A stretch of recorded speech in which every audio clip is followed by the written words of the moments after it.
आप रांची से जाकर धनबाद में केला खरीदें, केला को लाकर रांची में खाएं और फिर छिलका आप धनबाद को सौंप दिए। कारण क्या है? ये बहुत गंभीर विषय है। अगर इन विषयों पर हम लोग चर्चा नहीं करेंगे और उन विषयों का समाधान नहीं करेंगे अध्यक्ष महोदय, तो हमारे हिसाब से बहुत ही दुर्भाग्य का विषय अध्यक्ष महोदय। अतः मैं आपके माध्यम से सरकार को ये कहना चाहूंगा कि जाति बोरा का जो विषय है अत्यंत ज्वलंत विषय है, इसके निराकरण की दिशा में सदन को, सरकार को बढ़ने की आवश्यकता है।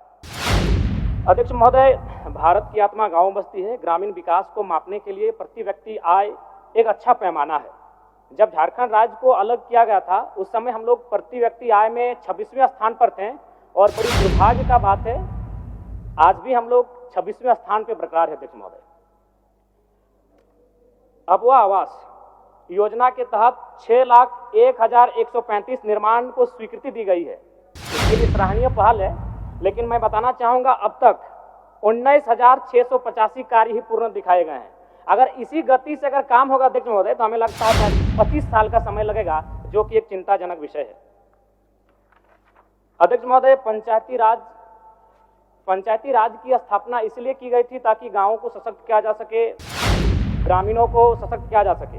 लेकिन आज अगर बात करें झारखंड में पंचायती राज व्यवस्था की बात करें अध्यक्ष महोदय, तो ये व्यवस्था कहीं ना कहीं जो हमारे जनप्रतिनिधि चुन के आते हैं उन्हें उचित अधिकार नहीं दे पाई है।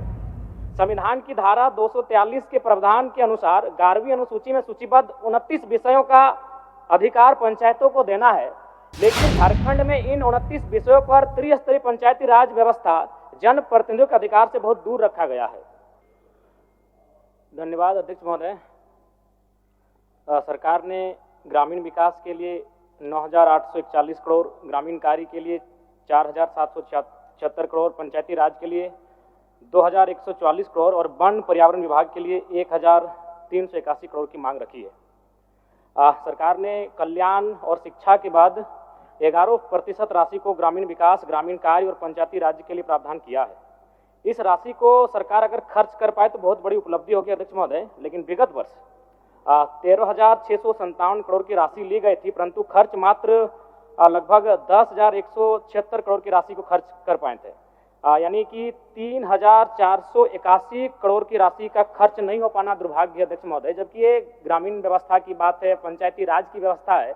ग्रामीण यानी गांव, और गांव तभी सशक्त होंगे जब उनका जो हिस्से की राशि है वह 100% खर्च हो पाए।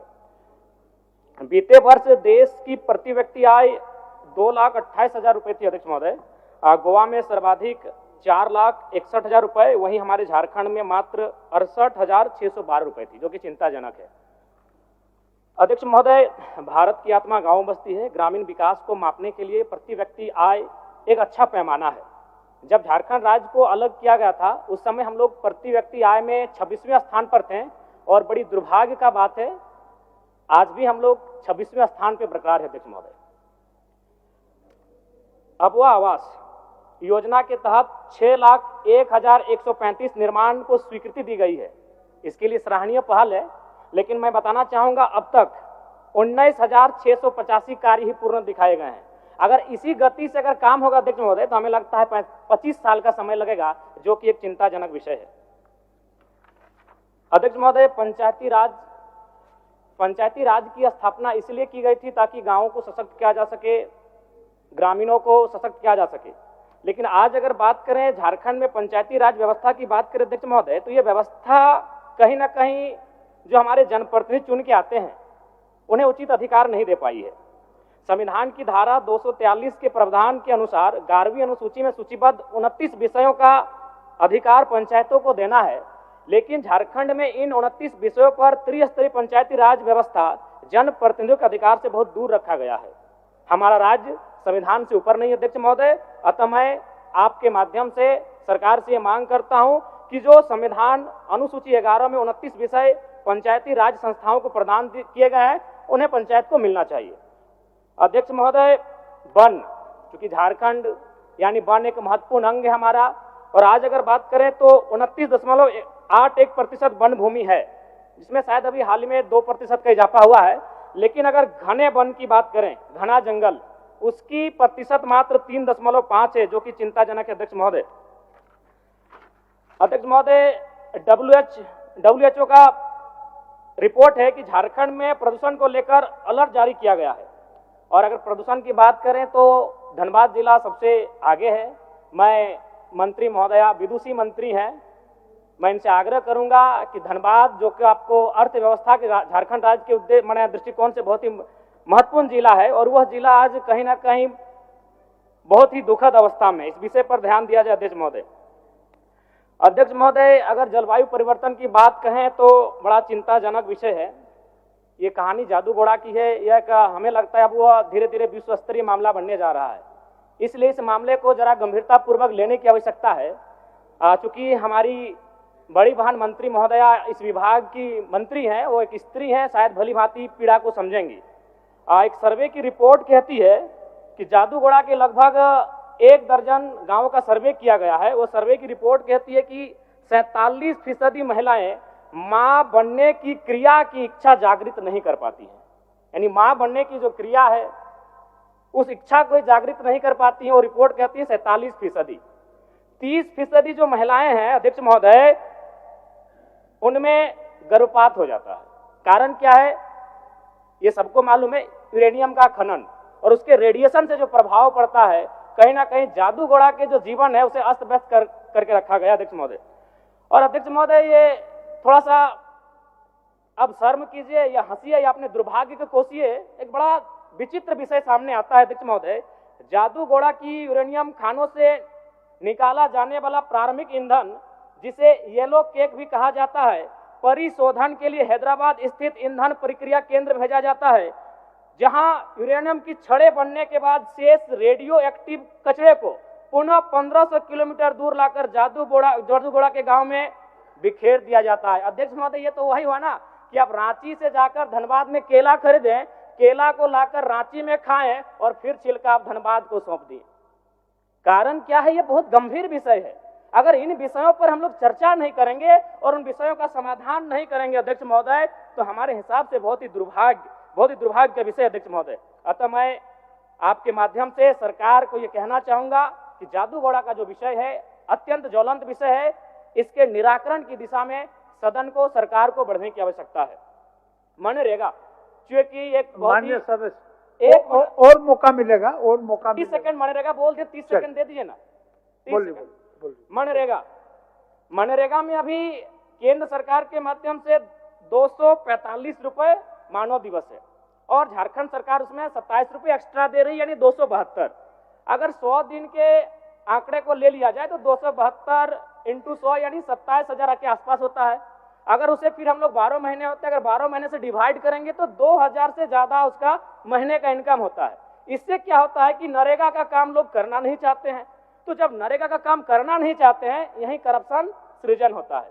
क्या करते हैं? वह जेसीबी के माध्यम से काम कराते हैं, फर्जी तरीके से लेबर का रजिस्ट्रेशन करते हैं और यहीं से एक लूप होल मिल जाता है जिनको करप्शन करना होता है। इसलिए मैं ये मांग करूंगा कि जो मनरेगा का विषय है और मजदूरों का जो न्यूनतम दर है उसे कम से कम एक अकुशल मजदूर का आज के डेट में लगभग 400 से ज्यादा उनका दर है अध्यक्ष महोदय। तो अगर उस दिशा में अगर मनरेगा की योजना को लेकर हम आगे बढ़ेंगे तो शायद मजदूरों के साथ एक न्याय हो पाएगा। धन्यवाद अध्यक्ष महोदय, बहुत बहुत धन्यवाद। माननीय सदस्य श्वेता सिंह जी। धन्यवाद अध्यक्ष महोदय।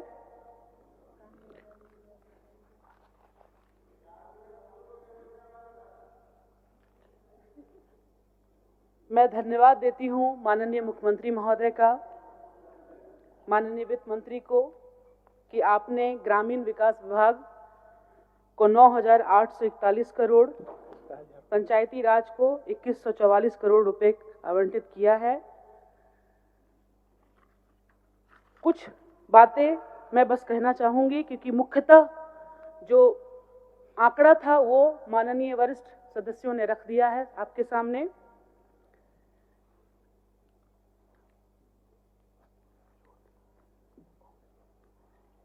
माननीय जो हमारी मंत्री महोदया हैं उनसे बस मैं कुछ कहना चाहूंगी कि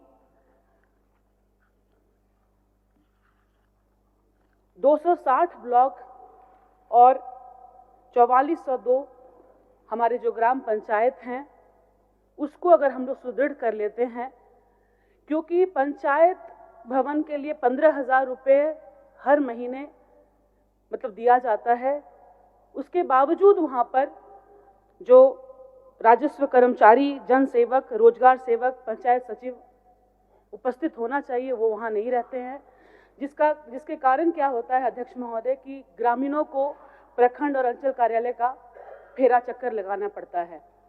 तो मैं आपसे, आपके माध्यम से मैं कहना चाहूँगी कि अगर हम लोग पंचायत को अगर सुदृढ़ कर लेते हैं और उसको मजबूत करते हैं तो जो हमारा जो एक सोच है जो कि गांव को मजबूत करना है ग्रामीण विकास के माध्यम से, पंचायती राज के माध्यम से, तो उस सपने को हम सही मायने में साकार कर पाएंगे। मैं धन्यवाद देना चाहती हूँ अपने मुख्यमंत्री महोदय को और माननीय वित्त मंत्री महोदय को कि आपने जो आंकड़ा हमें दिया है इस वर्ष वो बहुत ही बेहतरीन है। खैर विपक्ष का ये कहना है कि ये सिर्फ आंकड़े ही हैं, निश्चित रूप से ये आप लोग के लिए सिर्फ आंकड़ा होगा, क्योंकि मेरा अध्यक्ष महोदय ये पहला अनुभव है, ये एक विधायक के रूप में और इस लोकतंत्र के मंदिर में मेरा पहला अनुभव है। और जो मैंने देखा है यहाँ के लोगों को कि वो अपनी बातें अध्यक्ष महोदय रख देते हैं, इल्जाम लगा देते हैं, बात रख करके वो यहाँ से भाग जाते हैं। ये यहाँ का संस्कार नहीं है, ये चलन नहीं है। आपको बहुत आशा और उम्मीद के साथ हमें भी हमारे क्षेत्र के लोग यहाँ इस कुर्सी पे भेजते हैं ताकि हम लोग यहाँ बैठे और एक अच्छे तरीके से अपनी बातों को, बजट पे ही जब बात रखना है तो अगर कुछ कमियां हैं तो आप उस कमियों को रखेंगे और ताकि हम उसको अच्छे तरीके से और सुधार कर पाएं। ये सब इनकी आत्मा, अंतरात्मा अध्यक्ष महोदय जानती होगी कि हमारे माननीय मुख्यमंत्री का हृदय कितना बड़ा है, कैसे वो चाहे मंत्री महोदय जितने भी इस तरफ हमारे मंत्री बैठे हुए हैं उनका मन कितना बड़ा है कि वो कोई पक्ष विपक्ष की बात ना करके एक विधायक के रूप में हमेशा सबका स्वागत करते हैं।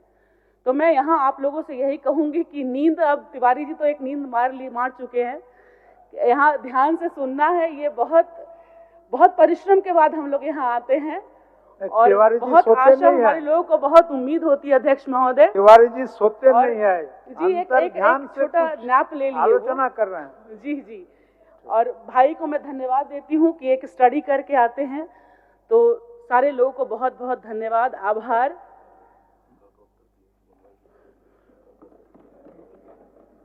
इनको बुलवा देते हैं। निर्मल महतो जी।